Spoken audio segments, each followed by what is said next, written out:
Happy Friday, Brian Manning here with your weekly update. Let's get right to it. Monday this week, relatively quiet news day. Actually, no news on Monday. It was Memorial Day. We had an amazing Boulder party that was super fun. Thanks for everyone that came out and all the runners that participated. Tuesday this week, we got some feedback from Case-Shiller. So this looks at home appreciation. The report always lags a little bit. This is for the month of March. On a month-over-month basis, home appreciation was up 0.4%. From the peak in June of 22, it's pretty amazing. Home prices across the country are only down 2.3%. Everyone that poo-pooed the housing market and said, oh, we're going to see a 20% decline in housing. We haven't seen it. In fact, we're starting to see home appreciation gain speed across the country.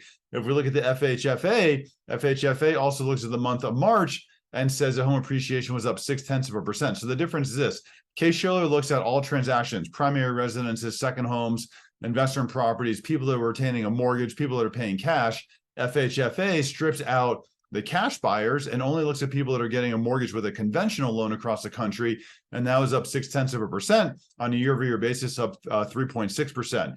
You also see Black Knight up 0.5%, Zillow up 0.9%. So across the board, all the gauges of appreciation are up. And it's really anticipated that this year we'll have appreciation in the 5 to 6% range, which is pretty amazing compared to what a lot of people thought as far as a housing crash is concerned. Wednesday this week, we got some feedback from Apartment List. This is on rents. May is up 0.9%. This is really important to look at because shelter is a large portion of the consumer price index. You know, a year ago or so, the high was apartment rents going up 18.5% on a year-over-year basis. That's changed significantly, and we're now up 0.9%, which is good to see. Thursdays, we've got a couple of Fed members talking. So the plan is hopefully to skip a Fed rate hike in June. I'm super excited to see what happens here. You know, June 13th, we get the CPI report. This is going to be for the month of May. That's likely going to be a very inflation-friendly report. June 13th also starts the two-day Fed meeting. June 14th, you had the Fed meeting adjourn, and you have Jerome Powell will speak. Likely, they're going to skip a rate hike there. I think it's going to be super positive if you get a very favorable inflation report on June 13th and a Fed skip of a hike on the 14th. I think it's going to impact the markets favorably. You're going to see some positive movement in interest rates there. Thursday this week, we also got ADP. So beginning of the month, first week of the month, we get employment reports. This is for the prior month. First employment report is ADP. They're the largest provider of private payrolls across the U.S. ADP said we had 278,000 jobs that were created in the month of May. Anticipation was 180,000 jobs that were created. So that was a strong number for hiring. But what was really important to look at for ADP is that there was an easing in wage pressure inflation. So that just means that people that are starting new jobs or changing jobs were getting paid less than before. So when you see an easing in the inflation, that's good. And that's definitely going to be helpful for bond markets and for interest rates. Today, Friday, we get to put the debt ceiling debacle behind us. I kind of had a feeling this was all going to, go to the wayside. All these people are fighting about it, but at the end of the day, no one really wants the U.S. economy shut down and default on its debts because that's bad for everyone, regardless of what side of the political line you're on. So that's behind us, thank goodness.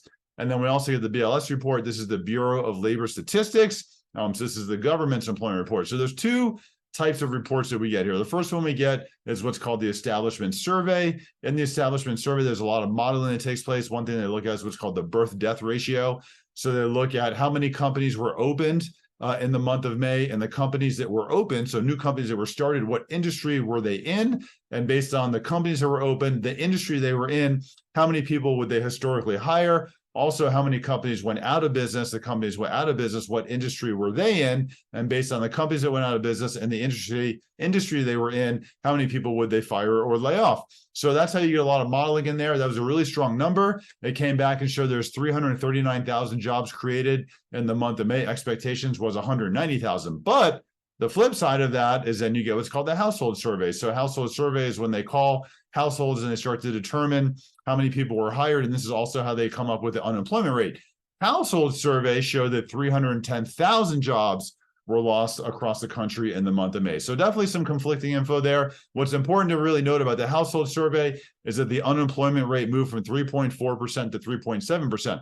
If we look back in time, all the way back to the 40s and 50s, anytime you see a move in unemployment move from the lowest numbers and you start to see them up, that's typically going to be a recession indicator. Again, recessions are bond friendly and mortgage rate friendly and real estate friendly because it's going to mean that rates will come down. But I do wonder if this is really going to be the first indicator here.